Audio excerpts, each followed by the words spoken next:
आप सभी को मेरा नमस्कार।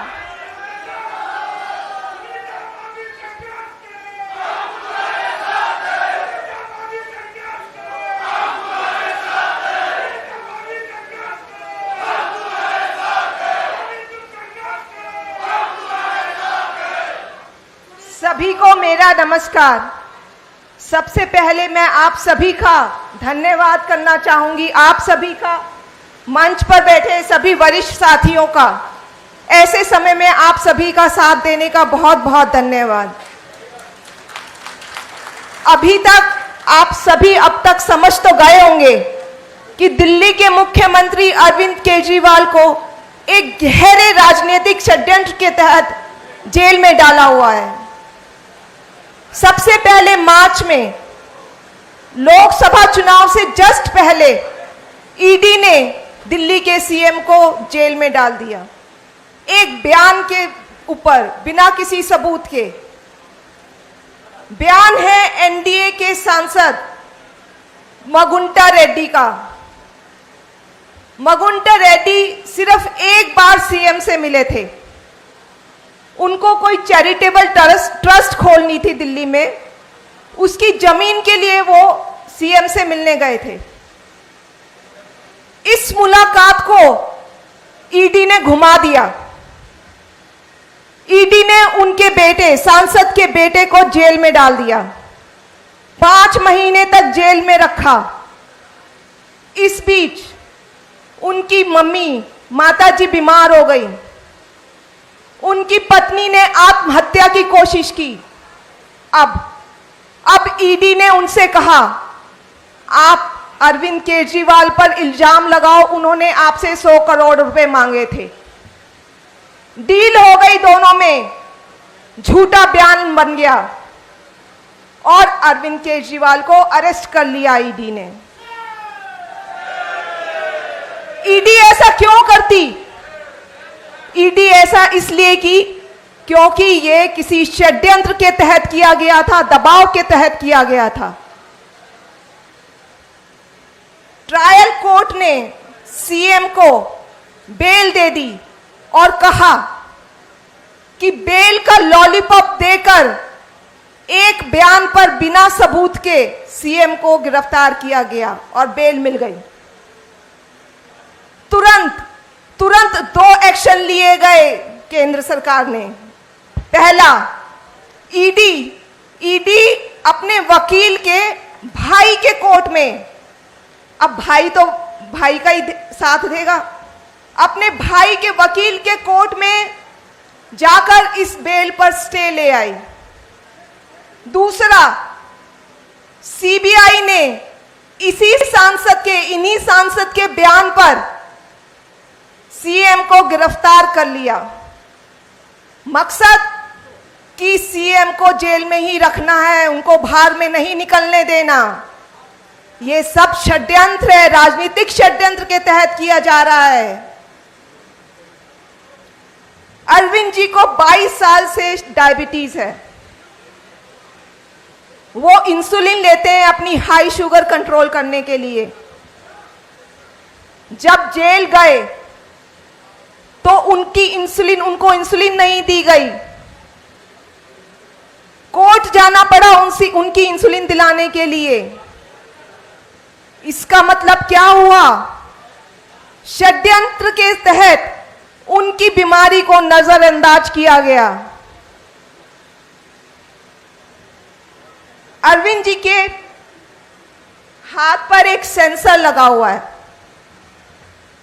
ये रीडर है, रीडर। इस रीडर से, वो सेंसर से रीडिंग लेते हैं, जिससे शुगर का लेवल पता चलता है कि उनके शरीर में शुगर का क्या लेवल है। और इसी रीडर में एक ग्राफ बनता रहता है।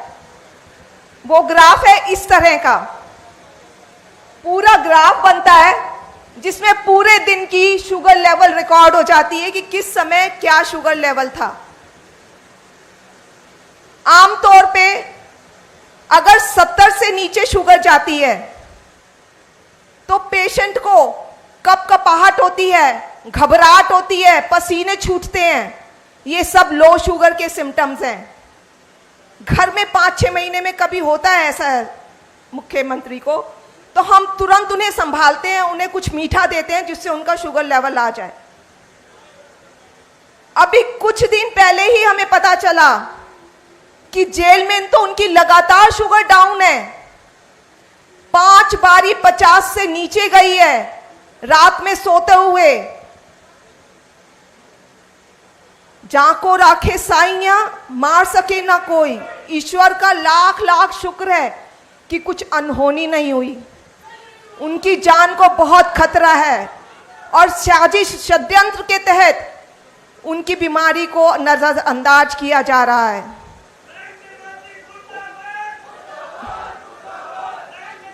ऊपर से एलजी साहब ने अभी एक चिट्ठी लिखी है। वो चिट्ठी में कहते हैं, अपने सीएम पे इल्जाम लगाते हैं कि सीएम विलफुल्ली, मतलब जानबूझकर कम खा रहे हैं। क्या मजाक की बात है, मतलब वो खुद की जान खतरे में डाल रहे हैं कम खाकर।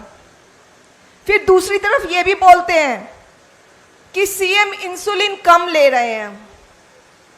मैं एलजी साहब को बताना चाहूंगी कि जब शुगर हाई होती है, इंसुलिन की जरूरत तब पड़ती है। उनकी पहले ही 50 से नीचे शुगर जा रही है, इंसुलिन लेके वो खुद को खत्म करना चाहेंगे।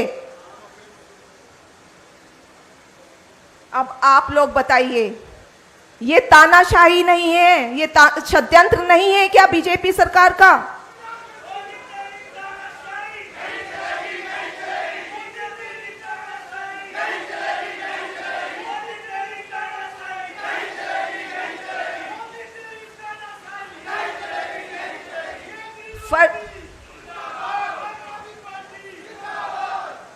फर्जी केस, सेहत के साथ खिलवाड़ और एक जनता के चुने हुए मुख्यमंत्री को बदनाम करने की कोशिश कर रही है ये सरकार।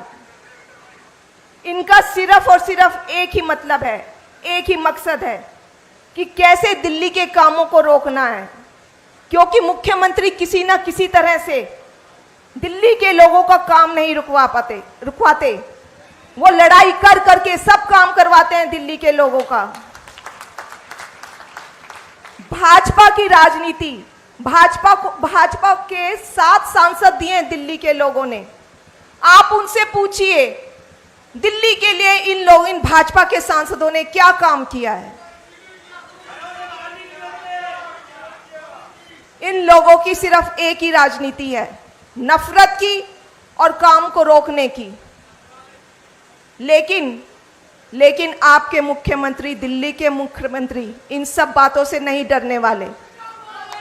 वो दिल्ली के लोगों के लिए, वो सभी लोगों के लिए संघर्ष करेंगे। मैं 30 साल से उनके साथ हूं, मुझे पता है उनमें सेवा का कितना जज्बा है और मैं आशा करती हूं कि आप सब भी उनका साथ देंगे। धन्यवाद, नमस्कार।